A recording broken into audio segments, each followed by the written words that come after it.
I think every kid, loves music. They find rock and roll, and some use it as entertainment, some use it as access, and some, find it and fall in love with it. And I was one of those kids. Always loved to play and loved songs and learned to love songwriting. And I think that the songwriting process was shaped by the surroundings. It was a very easy white picket fence kind of a upbringing in the latter 70s in New Jersey. There wasn't any strife, there wasn't Northern Ireland in our backyard, So there was a pop sensibility to the early stuff that reflected a culture. And then, of course, it grew with time and social issues and personal trials and tribulations and introspections and celebrations. But nonetheless, it's just been a journey. The beauty of the record is that we had an idea to go down there and do what I've done before. I've been going there for almost 20 years, but never really used it. I used it as an exercise. Have a lot of friends down there, have seen a lot of songwriting situations and partook in several of them. Even collaborated with a bunch of the various writers down there as an exercise. Went down there with a blank notebook, but went down there with the blessing of the record company. It says, I want to release this on the Nashville side of the label. And the Nashville side said, great, open arms, show us what you have in the notebook. And it was blank. But the beauty of it is when you go down there and you are an established artist, you're not that kid anymore that started in his bedroom with a blank notebook and a dream.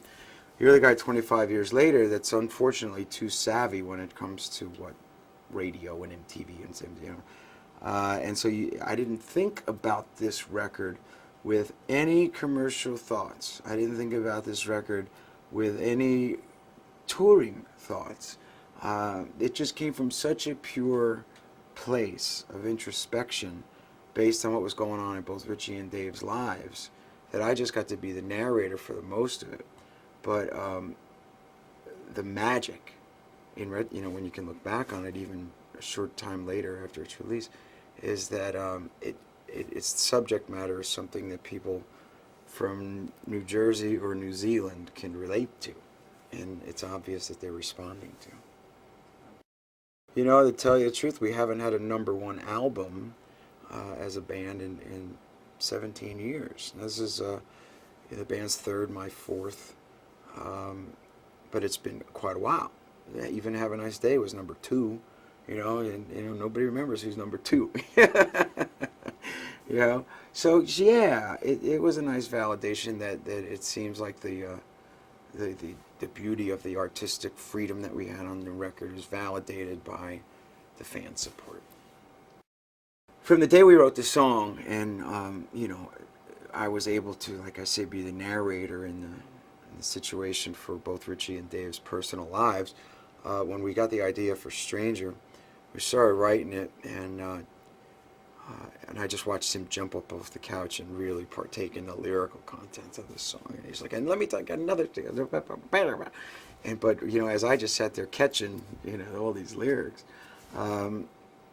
we wrote it, and I knew right from that point how great would it be if we had a woman, not a girl, but a woman who would understand the lyric, sing it with me. And we searched high and low, and it was almost one of those, bang yourself in the forehead, duh. She was right in front of us the whole time, because we had a mutual producer in Dan Huff, and we had met Leanne 100 times over the years, have a lot of the same business associates in both of our lives. And she responded to the track and, of course, sang the heck out of it. Well, the sound of a band is the sound of a band, and it's only because of the magic of those 4, 5, 3, however many, members there are to a band. I've used all the rest of the side musicians on solo ventures and acoustic ventures, and when they play band songs, it sounds like cover guys playing a band song. I may have written the song, I'm the guy singing it, but it doesn't sound like the band. There's a chemistry when you have a band, and when you have a chemistry for 25 years with guys that have shared the dreams and the successes and the failures and the vision and the hugs and the kisses and the hits, it makes it a richer, blend of character that develops what your sound is. So the reason that the four members are the four members, and that there is no fifth member, is because those guys had the foresight to see what I was seeing 25 years ago and remained loyal to that. Now, we're taking a pedal steel player because none of us play that instrument, and it's, friendly to this record. Same with the fiddle. Not permanent members of the organization, but for this next year or so, they'll be on the road. We're doing a sampling of it in New Jersey.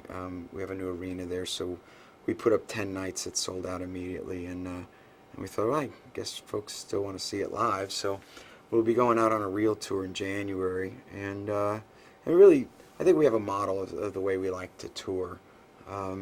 It'll be a combination of arenas and stadiums, and it's a concise tour. The idea of the journeyman doing the 240 show tours, no longer in my life, but we'll do 100 shows, and we'll have a pretty busy year. You just have to have carved out time that is work and play, and family and work, and so that's very important to me. I do it differently, and everybody does it differently. You talk to another guy in another band, and they like to work Saturday and Sundays, and then they're home Monday through Wednesday. But me, when I'm done, I'm done. I shut off the faucets, and you go and do family stuff, and then you go away again. And it's blocks.